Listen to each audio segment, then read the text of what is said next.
রইছো, সব ইউটিউবে আছে। কি জন্য এই সময়টা নষ্ট হতেছ? আর ওই দান্দায় তুমি কানের মধ্যে কিছু নিবা না, অস্ত্র তোমাকেই করতেছি। বুড়োকে বাদ দিছি কইছি না, বুড়োকে যেন চলে যান, বাড়ি চলে যান, আপনাকে ছুটি। ইন্দ্রা বুড়োরা এমনি মুনিশি হয়ে গেছে। আল্লাহু আকবার। গহরডাঙ্গার খাদেমুল ইসলাম জামাতের জেনারেল সেক্রেটারি শামসুল হক ফরিদপুরি রহমতুল্লাহ আলাইহির একেবারে খাস খাদেম মাস্টার আব্দুর রাজ্জাক সাহেব বলতেন, হুজুর উনি গহরডাঙ্গার প্রাইমারির মাস্টার ছিলেন। এই ছোট ছোট কাটা কাটা অনেক চুটকি কথা বলতেন। উনি বলতেন একদিন বলতেছেন যে আমাকে বাড়ির দ্বারে এক ডাক্তার, আমাকে এক স্বাস্থ্য ভাই ডাক্তার হয়ে আইছে, সেই সময় লন্ডনের থেকে পড়ে আসা ডাক্তারের কত বিলাত ফেরত, মুরব্বীরা জানেন বিলাত ফেরত কত না, তার মানে বিলাতের পড়িয়ে ফেরত দেশে তারা চাই চলে গেছে বিলাত ফেরত। তো বিদেশের থেকে পড়ে আইসা ডাক্তার, দেশের ছেলে, একটু সেবা খেদমত করতে জীবন ভরিত ঢাকা, এই ডাক্তারি বেশি খাবে। তো বাড়ি আইসা মাইকিং করে, মাইক তো ছিল না সে সময়, ওই চুঙ্গ দিয়ে বই বই বলে দিয়েছে যে অমুক ডাক্তার রয়েছে বিলাতের, 3 দিন ফ্রি চিকিৎসা করবে, পরীক্ষা নিরীক্ষা ওষুধ পানি সব দেবে। এই কথা কলি বাঙালি রুগীর অভাব হয়। সিরিয়াল ধরে আইসা দেখাচ্ছে আর উনি ঔষধ দিচ্ছে, চিকিৎসা করতেছে, পরীক্ষা করতেছে, ঔষধ দিচ্ছে, দিয়েই যাচ্ছে। এই দেখা ওনার এক দাদা, 100 টাকা খানিক হবে বয়স, 100 টাকা খানিক পর্যন্ত 100 হবে। তো এইরকম বুড়ো কায়দা মতো বুড়ো রুকু হয়ে থাকে সবসময়, কিচ্ছু চহে দেয় না। তো এই বুড়ো আইসে বলতেছে বাড়ি তুই তো বিদেশেতে ডাক্তারে আইছিস, তুই তো মেলা মানুষের চিকিৎসা করলে, আমি তো দাদা ওই গোষ্ঠীর মানুষ, আমার একটু চিকিৎসা দি। দাদা তোমার কি কি সমস্যা? 1 নম্বর সমস্যা হলো আগে লোহা খালিও হজম হয়ে যেত, আর এখন সাদা যাও খালিও ওইভাবে বার হয়ে যায় ওই দিক দিয়ে, তা পেটের মধ্যে যে আটায়ও না। দেখ দিয়ে কি আর আছে, পরীক্ষা নিরীক্ষা করে দেখা দাদা তোমার এই পাকস্থলীর শক্তি শেষ, এখন যদি ভালো কিছু হতে এই পাকস্থলী ফেলাই দিয়ে নতুন একটা লাগাতে হবে, আর এটা সম্ভব না, কাজেই তোমার এই রোগ হলো বার্ধক্যজনিত কারণ। এটা কোন কারণ? বার্ধক্যজনিত কারণ, দুর্বলতা, ইয়া সারার কোনো ঔষধ নেই। তা দে বাদ দে, ওটা দে, আর একটা ধর।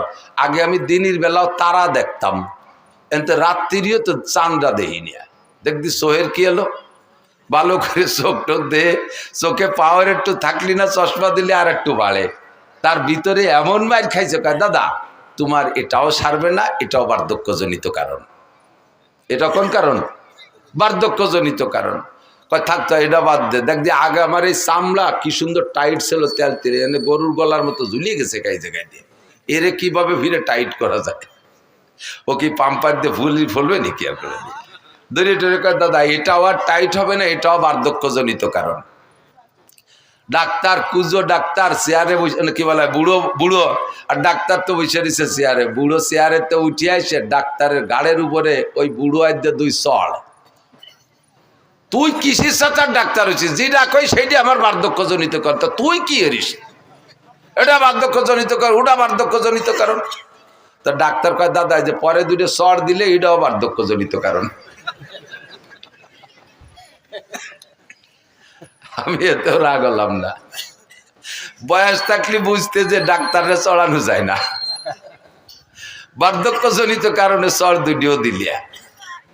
তো বুড়োকে বার্ধক্যজনিত কারণে এরকম সব শেষ হয়ে গেছে। কতক্ষণ যারা ফাজলামি করো তারা আসো, আল্লাহু আকবার।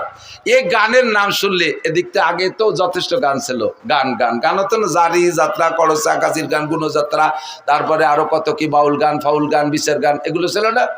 এই গান ছিল না এই দেশে? তো এই গান শুনতে মাইলকে মাইল চলে যাইতেন আপনারা। এখন সে গানগুলো শেষ। 2-1টা গান আছে আমাদের ওদিক আছে, গাজির গান গায় বড় বড় মোসালা, মুসলমান না ঠাউর বোঝা যায় না।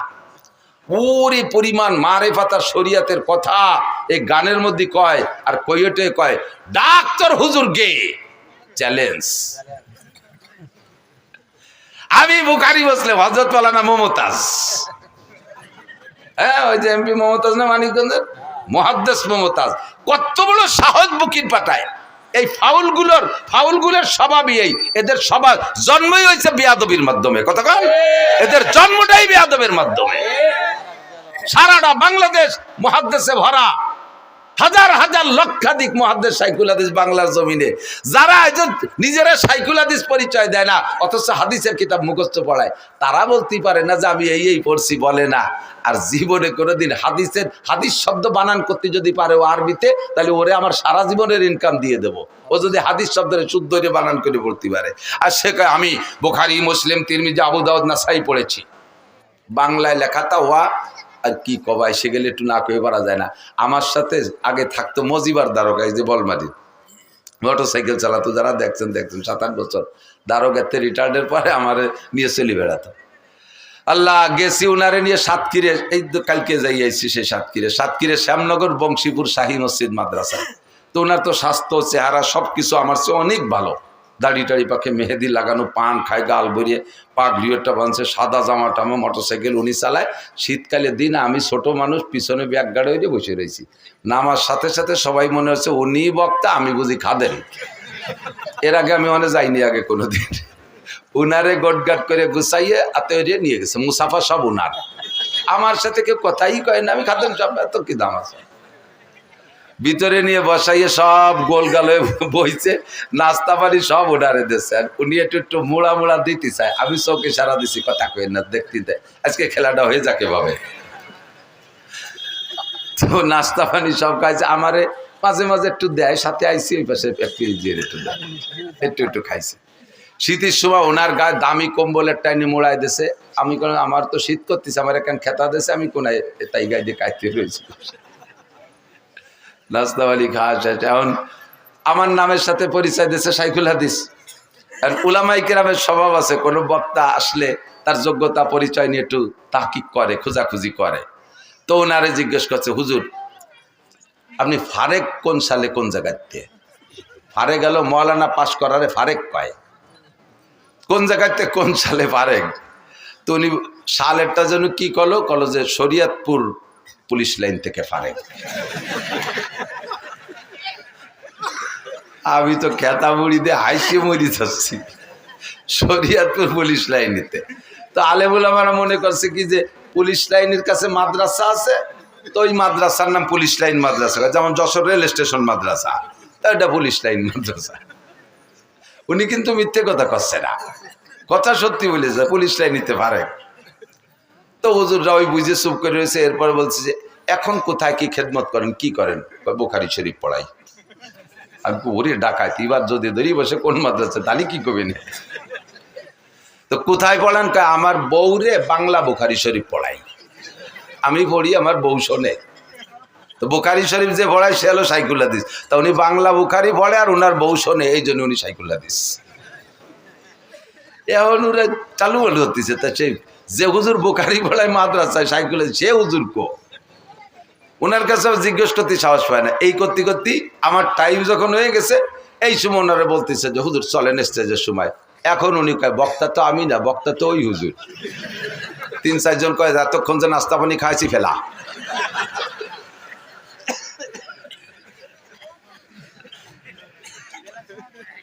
বুখারী পড়ায় এই যে আবাল ফাউল নাকি আবুল সরকার, আবাল ফাউল সরকার, আবাল ফাউল সরকার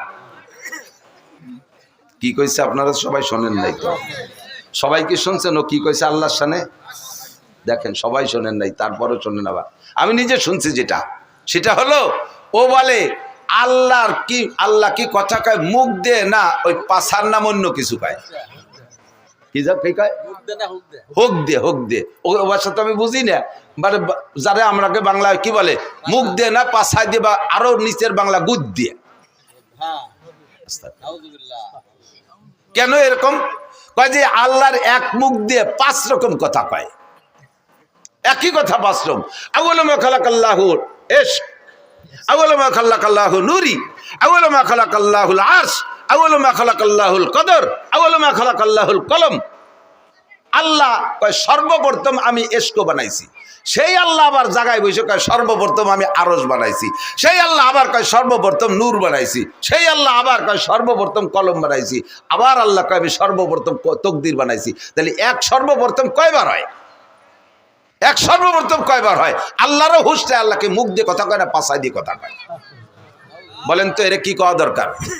যদি কেউ বাউল ভক্ত থাকেন আপনি যদি এখানে তার কাফের না বলেন, এখানে যদি তার হত্যার দাবি না করেন, তার ফাঁসির দাবি না করেন, আপনি কিয়ামতের ময়দানে আল্লাহর সামনে যেয়ে দেখেন, রাসূলের সামনে আপনি যেয়ে দেখেন।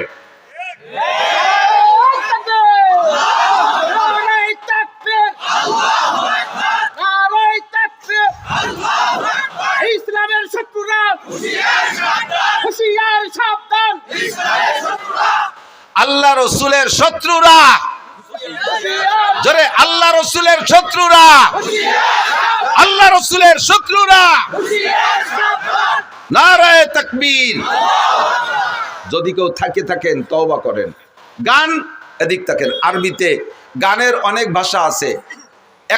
এক প্রকারের গানকে বলে সামা, যেটা বুজুর্গ গানের দিনও কখনো কখনো গাইতেন। গানকে সামা হওয়ার জন্য 5টা দোষ মুক্ত হতে হবে। কয়টা? জোরে বলেন কয়টা? মুখস্থ থাকবে। যুবক, তুমি যে গানই শোনো না কেন, তোমার চরিত্রকে হেফাজত করার জন্য হলেও এই 5টা শর্তকে তুমি খেয়াল রাখবে। বলবো? 1 নম্বরে গানের মধ্যে বাজনা হতে পারবে না। 1 নম্বরে গানে বাজনা হতে পারবে না। বাজনা হলে দেখেন কোরআন শরীফের আয়াতের সাথে বাজনা মিশিয়ে দিয়েছে। ইদানিং ইসলামিক সঙ্গীত গাচ্ছে, ইউটিউব চালায় দেখেন, প্রত্যেকটা ইসলামী সঙ্গীতের ভিতরে কম্পিউটারের মাধ্যমে চিকুন ভ্যারাইটি কিসমের গিটার, হারমোনিয়াম ইত্যাদির বাজনা ঢুকিয়ে দিয়েছে। যত ভালো হোক না কেন, কোরআন শরীফের আয়াতের তিলাওয়াতের মাঝেও যদি বাজনা ঢুকায়া দেয়, ওই তিলাওয়াত শোনা হারাম। হাদিসের তিলাওয়াতের মাঝেও যদি বাজনা ঢুকায়া দেয়, ওই হাদিসের তিলাওয়াত শোনা হারাম। জিকিরের মাঝেও যদি বাজনা ঢুকায়া দেয়, ওই জিকির শোনা হারাম। দুরুদের মাঝেও যদি বাজনা ঢুকায়া দেয়, তাহলে ওই বাজনার কারণে দুরুদ শোনা হারাম। 1 নম্বরে বাজনা হারাম, বাজনা থাকতে পারবে না। 2 নম্বরে গানের মধ্যে মিথ্যা কথা হতে পারবে না, গানের মধ্যে মিথ্যা কথা হতে পারবে না। জারি গানের প্যাড ভরা মিথ্যা কথা। ছোটবেলায় শুনতাম জারি গান, এখন তো জারি গান নেই। শুনি একদিন জারি গানে গাইতেছে, এক বয়াতে আর এক বয়াতের কাছে প্রশ্ন রেখে যাচ্ছে, বলেন তো কোন নবী 2 রাকাত নামাজে 18 সিজদা দিছে? কোন নবী 2 রাকাত নামাজে 18 সিজদা দিছে? পরের বয়াতি যিনি আসছে উনি তা জানে না, কইতে পারে নাই। এবার দর্শক আর শ্রোতাদের ভিতরে তো জানার একটা আগ্রহ তৈরি হয়েছে, তাহলে আমাদের তো জেনে নিতে হবে। তোমরা বয়াতিরা হারাহারি করলে, জিতাজিতি করলে, আমরা তো জানতে পারলাম না। তাহলে বয়াতি সাহেব আপনি বলেন তো কোন নবী 2 রাকাত নামাজে 18 সিজদা দিছে? আল্লাহু আকবার। এবার উনি জবাব দিচ্ছেন, হযরত আইয়ুব আলাইহিস সালাতু ওয়াস সালাম 2 রাকাত নামাজে 18 সিজদা দিছে। বলে কিভাবে দিল? কয় ওনার 18টা ছেলে ছিল, তাদের জানাজার নামাজে 2 রাকাতে 18 সিজদা দিছে। আল্লাহু আকবার।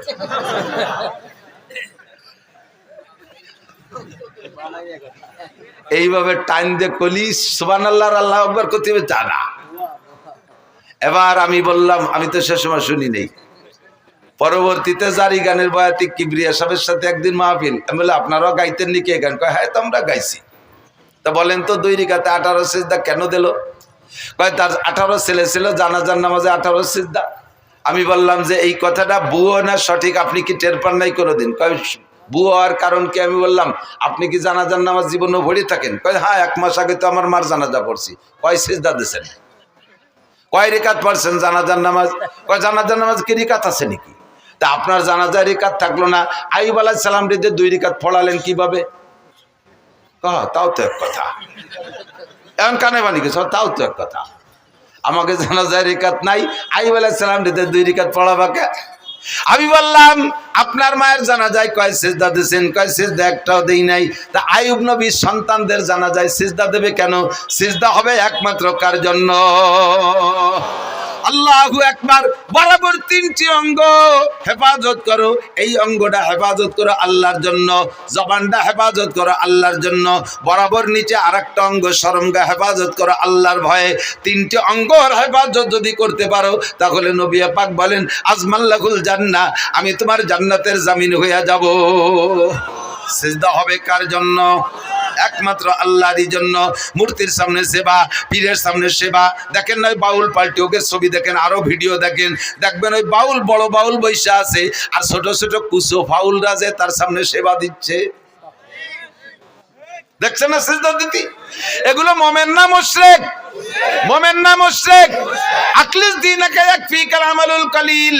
শুনতে ভালো লাগে তাই বলেই শুনবেন, তাই বলে যা তা শুনবেন না, যাতে আপনার ঈমান আমলকে ধ্বংস করে দেয় এমন কিছু আমি শুনতাম না। আরে আল্লাহু আকবার। মুমতাজের গান, দুনিয়ার যত পচা গান আছে, এ গান শুনলে গুনাহ হয় তবে ঈমান যায় না। ওই সব গান শুনলে গুনাহ হয়। তো খেয়াল করেন, এই সব গান যত কণ্ঠশিল্পী আছে দুনিয়ার পচা নোংরা গান গায়, এসব গান শুনলে ঈমান যায় না তবে কবিরা গুনাহ হয়, কবিরা গুনাহ হয় তবে ঈমান যায় না। কিন্তু বাউল গান, বিচার গান আর জারি গান আর করচা গান, এই সমস্ত গান শুনলে ঈমান যায়। কারণ এই গানগুলো শুনে তার ভিতরে যে ইসলামী ইতিহাসগুলো ওরা বলে, এই কথাগুলো শ্রোতারা বিশ্বাস করে। আর এই বিশ্বাসের কারণে ভুল ইতিহাস তার অন্তরের মধ্যে ঢুকলো। আর ভুল ইতিহাস বলতে বলতে আল্লাহর সম্পর্কে সমালোচনা, নবীদের সম্পর্কে সমালোচনা, এমন এমন খারাপ ভাষা ব্যবহার করে যেগুলো উচ্চারণ করাই সম্ভব না। কয় আদম আলাইহিস সালাম লম্বা ছিল, এই বাউলরা কয় আদম আলাইহিস সালাম লম্বা ছিল 120 হাত, তার পুরুষ অঙ্গ লম্বা ছিল 17 হাত। তোর আব্বা যাই আমায় ফিয়াইছে শালার কাজাতি গেছিলাম রে, পারলাম না, ঠেয়া ফেলছি, বহুত কষ্ট করে ঠেয়া ফেলাইছি। আস্তাগফিরুল্লাহ। জানোয়ার আদম আলাইহিস সালাতু ওয়াস সালাম জলিলুল কদর নবী, দুনিয়ার সর্বপ্রথম মানুষ, সর্বপ্রথম নবী, তার অঙ্গ প্রত্যঙ্গ মাপার দায়িত্ব তোর কে দেছে? এই অ্যানিম্যাল, পশু, বাস্টার্ড, হারামজাদা। তার জন্মের ঠিক নাই যদি সে এরকম উচ্চারণ করে থাকে। কথা বলেন ঠিক ঠিক না? আল্লাহ সম্পর্কে কটূক্তি, নবী সম্পর্কে সমালোচনা, তাই কি? আমি বললাম তো এই সব দিক দিয়ে এরপরে তুমি ভুলটা বুঝে নাও। আইয়ুব আলাইহিস সালাতু ওয়াস সালামের ছেলে 18টা আগেও না পরেও না, ছেলে ছিল 6টা, এক রাত্রে 6 ছেলে উদাও হয়ে গেছে। উদাও হয়ে যাওয়ার পরে তাদের জানাজা পড়া লাগে না, কাজে উনি জানাজা ছেলেদের পড়ে যান নাই। এরপরে 18 বছর কষ্টের পরে, রোগ থেকে শিফা দেওয়ার পরে আল্লাহ তাআলা আরো 4টে, আগে 4টে স্ত্রী ছিল, সে 4টার 3টে, একটা তো কাছেই ছিল রহিমা, আর 3টে হারিয়ে গিয়েছিল, সে 3টেরও ফিরে দিয়েছে, আরো 4টে বিয়ে করার অনুমতি দিয়েছে, 8টা স্ত্রী, পরবর্তীতে আর 6টা ছেলে হয়েছে, 12টা ছেলের জীবদ্দশায় আইয়ুব আলাইহিস সালাম ইন্তেকাল করছেন, একটা ছেলেরও জানাজা পড়া লাগে নাই। তোর এই বাউল গান আর ফাউল গান আর হারামজাদা গান, যেই গানের কোনো মা বাপ নাই, যেই সন্তানের মা বাপ নাই, তার কয় জারিউর বাচ্চা। কথা কন না কেন? যেই গানের কোনো মা বাপ নাই, তার কোনো সনদ নাই, দলিল নাই, এই জারজ গান আর জারিউ গান, হারামজাদা গান দিয়ে নবী রাসূল সম্পর্কে কটূক্তি করবি, মরার সময় তোর ঈমান নসিব হবে না।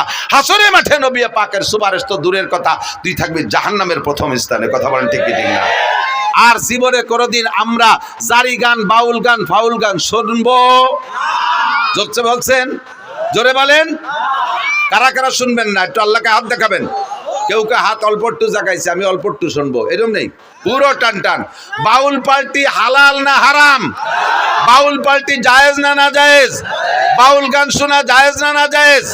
হারাম, হারাম, হারাম, বলেন হারাম। জীবনও কোনোদিন সমর্থন করব?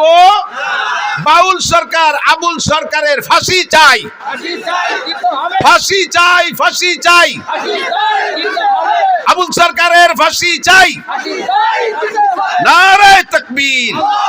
জাযাকুমুল্লাহ। ফাঁসি না দিলেও একটা কাফের, একটা বেঈমানের মোকাবেলায় ফাঁসির দাবি করেছেন, কিয়ামতে ইনশাআল্লাহ নবী পাকের সুপারিশ পাবেন। আল্লাহর শাজিমের নিচে জায়গার ব্যবস্থা করে দিক।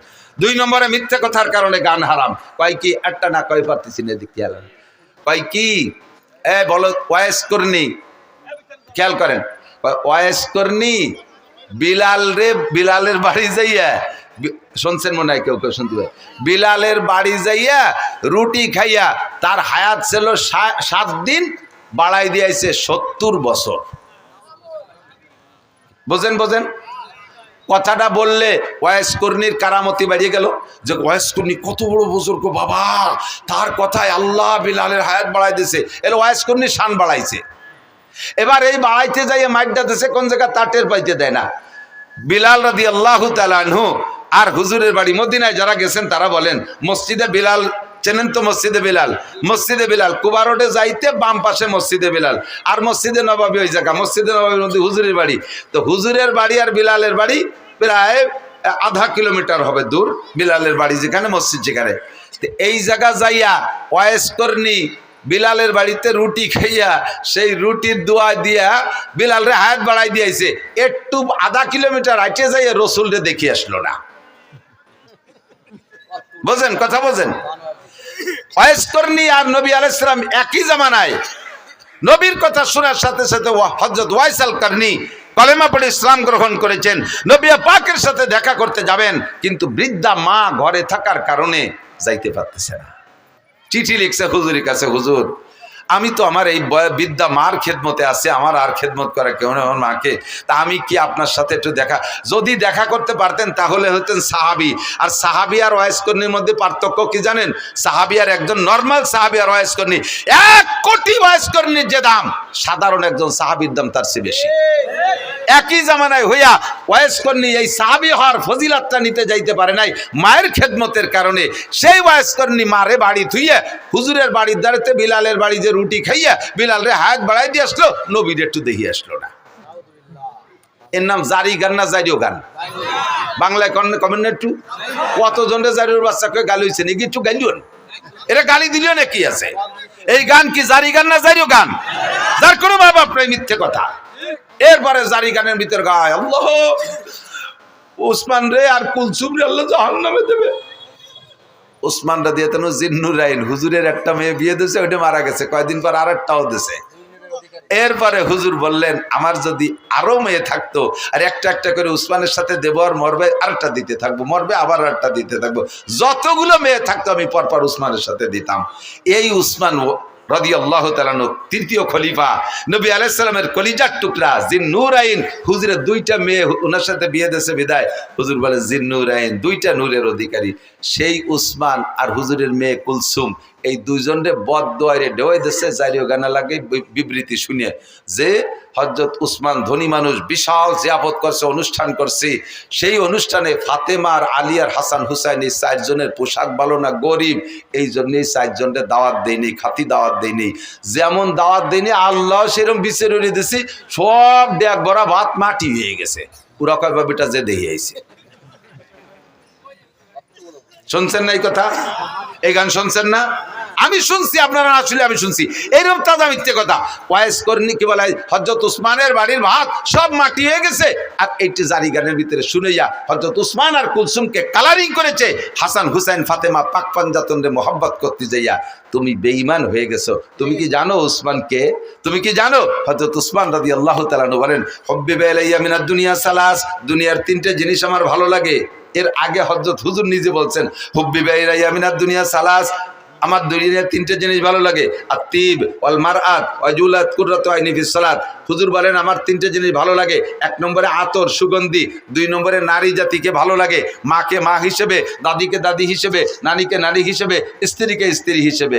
এরপরে ওয়া কুররাতু আইনি ফিস সালাত, আমার নামাজ ভালো লাগে, নামাজে দাঁড়াইলে চক্ষু শীতল হয়ে যায়। ফাকামা আবু বকরিন, আবু বকর দাঁড়াইলেন, ফাকালা সাদাকতা ইয়া রাসূলুল্লাহ, হুজুর সত্যই 3টে গুণ আপনার মধ্যে আছে, আমরা দেখেছি আপনি এই 3টে জিনিসকে খুব ভালোবাসেন। ওয়াহুব্বিবা ইলাইয়া মিনাদ দুনিয়া সালাস, আমারও 3টে জিনিস ভালো লাগে। আবু বকর বলে 1 নম্বরে আন-নাজরু ইলা ওয়াজহিকা, আপনার নুরানি চেহারার দিকে সর্বক্ষণ তাকায় থাকতে মনে চায়। 2 নম্বরে ইনফাকুম আলী আলা আমরিকা, আপনার হুকুমে আমার সব মাল আল্লাহর রাস্তায় খরচ করে দিতে মনে চায়। 3 নম্বরে আইয়াকুনা বিনতি ফি বাইতিক, যখন হুজুর বলছেন আমার নারী জাতি ভালো লাগে, তাহলে নারীর মধ্যে তো স্ত্রীও আছে। ওই সময় হুজুরের ঘরে কোনো স্ত্রী নাই, খাদিজা তার কিছুদিন আগে ইন্তেকাল করেছেন। হযরত আবু বকর সুযোগ পেয়ে এবং অন্তরের কথাটাই বলে ফেললেন, হুজুর আপনার স্ত্রী ভালো লাগে, আপনার ঘরে স্ত্রী নাই, আমার ভালো লাগে আমার একটা মেয়ে যদি আপনার স্ত্রী বানাইয়া আপনার ওই চাহিদাটা পূরণ করতে পারতাম। আয়েশার বয়স তখন মাত্র 6 বছর। দিনের বেলা আবু বকর এই প্রস্তাব দিয়েছে, রাতের বেলা নবী পাককে জিবরাইল আয়েশার ছবি একটা রেশমি কাপড়ে ছবি কইরা আইনা স্বপ্নে দেখাচ্ছে, ইয়া রাসূলুল্লাহ আপনি মেয়েটিকে চেনেন? হুজুর বললেন মনে হয় আয়েশা। জি হুজুর ঠিক আছে। পরপর 3 দিন দেখানোর পরে 3য় রাত্রে প্রস্তাব দিয়েছেন, হুজুর মেয়েটা কি আপনার পছন্দ হয়? হুজুর বললেন পছন্দ তো হয় তার বংশধরেই, তার বাপ আমার দোস্ত, পরিবারের সবাইরে ভালোবাসি, আর মেয়েটা তো অত্যন্ত স্নেহের, আমি কত কোলে কাকে করছি, অবশ্যই ভালো লাগে। তাই উদ্দেশ্যে, কি উদ্দেশ্যে তুমি বলছো জিবরাইল? জিবরাইল বলে আল্লাহ পাক রব্বুল আলামিন আমাকে ঘটক বানাইয়া, রাইবার বানাইয়া আপনার কাছে প্রস্তাব পাঠিয়েছেন। দিনের বেলা 3 দিন আগে আপনার আবু বকর বলেছিলেন তার একটা মেয়েকে আপনার স্ত্রী বানায় দিতে পারলে সে খুশি হয়। আল্লাহ পাক এই দোয়া কবুল করে ফেলাইছে, কাজেই আপনাকে আল্লাহ পাক প্রস্তাব দিয়েছে যদি আপনার পছন্দ হয় আয়েশাকে দিনের বেলা সাহাবায়ে কিরামদের উপস্থিতিতে বিয়ে করে নিবেন। বয়স তখন 6, বিয়ে হয়ে গেছে হুজুরের সাথে। এই সময় হিজরতের 1 বছর আগে, হিজরতের পরে মদিনায় যা 2 বছর পরে আয়েশার বয়স যখন 9, সেই সময় আয়েশাকে আল্লাহ তাআলা অ্যাডাল্ট করে দিয়েছেন, সাবালিকা বানায় দিয়েছে, খুব হ্যান্ডসাম বডির অধিকারী বানায় দিয়েছে। এবার বড় 16-18 বছরের যুবতীর মতো ফিগার হয়ে গেছে।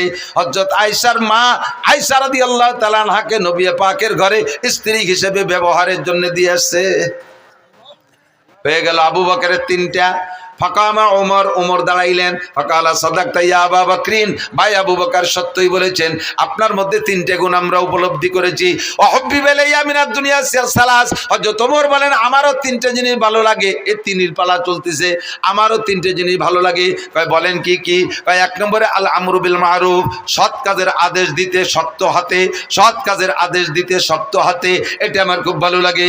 ওয়ান নাহি আনিল মুনকার, আর যত প্রকার খারাপ কাজ আছে জীবন দিয়ে হলেও তার বাধা দেওয়া, কোন প্রকার খারাপ কাজ আমি সহ্য করতে পারি না, এই অসৎ কাজের নিষেধ করা। 3 নম্বর হলো ওয়াসাউবুল খালক, পুরন কাপড় আমার ভালো লাগে, তালি দেয়া কাপড় ভালো লাগে, ছিঁড়া ফাটা কাপড় পরতে ভালো লাগে। যখন উনি খলিফাতুল মুসলিমিন, রাষ্ট্রপ্রধান, উনার রাষ্ট্রের আয়তন 2,40,00,000 বর্গ মাইল, এত বড় দেশের রাজা হইয়া মসজিদে নবাবির জুমার নামাজের খুতবা দিচ্ছেন, ওই সময় উনার জামার সামনে দিয়ে 7খান তালি, ফিরে যখন নামাজে দাঁড়াইছে, খুতবার সময় মুসল্লিরা দেখে সামনে দিয়ে 7খান তালি, ফিরে ঘুরে যখন নামাজের জন্য দাঁড়াইছে, পিছন থেকে দেখা যায় পিঠেও 7খান তালি। প্রেসিডেন্ট। 3 নম্বর হযরত উসমান দাঁড়িয়ে বললেন, ফাকালা সাদাকতা ইয়া ওমর, ভাই ওমর আপনার মধ্যে এই 3টে গুণ আছে আমরা দেখেছি। ওয়াহুব্বিবা ইলাইয়া মিনাদ দুনিয়া সালাস। খেয়াল করেন, 3 নম্বর হযরত উসমান বলতেছেন, আমারও 3টে জিনিস ভালো লাগে। কি কি ভালো লাগে? ইতআমুল জিআন, মনে রাখেন আমার ওই গানের কিসসার সাথে মিলেছি, এদিক তাকান। 1 নম্বরে উসমান বলে ইতআমুল জিআন, ক্ষুধার্তকে খানা খাওয়াইতে ভালো লাগে। কেডা কয়? কেডা কয়? কাকে খাওয়াইতে? ক্ষুধার্তকে খানা খাওয়াইতে ভালো লাগে। এবার 2 নম্বরটা হলো কিসওয়াতুল উরিয়ান, যাদের কাপড় নেই তাদের কাপড় দিতে ভালো লাগে। বুঝেন বুঝেন। 3 নম্বরে বা তেলাওয়াতুল কুরআন, কোরআন তিলাওয়াত করতে ভালো লাগে। যেই উসমান বাড়ি রান্না বান্না বিশাল জিয়াবত করলো, হাসান হুসাইনের পেটে ক্ষুধা, তারা 3 দিন খায় না, 5 দিন খায় না, আর তারা সেই দাওয়াত পাইল না, পোশাক ভালো নাই সেজন্য। ওদিকে ওসমানের গুণ হলো ক্ষুধার্তরে খানা খাওয়ায়, পোশাক নাই রে পোশাক দিয়ে দেয়, ওরা পোশাকের কারণে না খাইয়া বাড়ি থাকলো। আর এদিকে উসমান সামনে বলতেছেন রসুলের সামনে, আবু বকর ওমরের সামনে, যেই আলীরে দাওয়াত দেয়নি সে আলী ওই মজলিসে, তার মধ্যে কয় আমার ক্ষুধার্তকে খানা খাওয়াইতে ভালো লাগে, বস্ত্রহীনকে বস্ত্র দিতে ভালো লাগে। এইটা সবচাইতে বেশি প্রতিবাদ করবে আলী না? সঙ্গে সঙ্গে আলী দাঁড়ায় কয় সাদাকতা ইয়া উসমান, উসমান আপনার মধ্যে গুণ 3টে আছে আমরা দেখেছি। যারে দাওয়াত দেয় নাই পোশাকের অভাবের কারণে, যার পেটে ক্ষুধা থাকা সত্ত্বেও তারে জিয়াবতে দাওয়াত দেয় নাই, এই লোকটা কি সত্যায়িত করতে পারে? সেই দাঁড়ায় কয় উসমান আপনি সত্য কথা বলেছেন, এটা আপনার চিরবৈশিষ্ট্য, ক্ষুধার্তকে খানা খাওয়ান, বস্ত্রহীনকে বস্ত্র দেন, এটা আপনার গুণাগুণ। এবার আলী দাঁড়াই বললেন ওয়াহুব্বিবা ইলাইয়া মিনাদ দুনিয়া সালাস, ভাই উসমান সত্য বলেছেন, আমারও 3টে জিনিস ভালো লাগে। 3-এর পালা চলতেছে। হযরত আলী বলেন 1 নম্বরে কি বলে আস-সাওমু ফিস সাইব, ইকরামুজ যায়িফ। 1 নম্বরে ইকরামুজ যায়িফ, মেহমানকে তার মর্যাদা বুঝা পরিমাণ মতো মেহমানদারি করতে আমার ভালো লাগে। যে মেহমানের যেমন চাহিদা, তার চাহিদা অনুযায়ী মেহমানদারি করতে ভালো লাগে। 2 নম্বরে আস-সাওমু ফিস সাইব, গরমকালে রোজা রাখতে আমার ভালো লাগে। হযরত আলী বলতেছেন গরমকালে রোজা রাখতে ভালো লাগে। জিজ্ঞেস করা হলো কেন? গরমকাল তো দিন বড়, এ সময় রোজা রাখতে তো সবার কষ্ট হয়, তোমার কেন ভালো লাগে?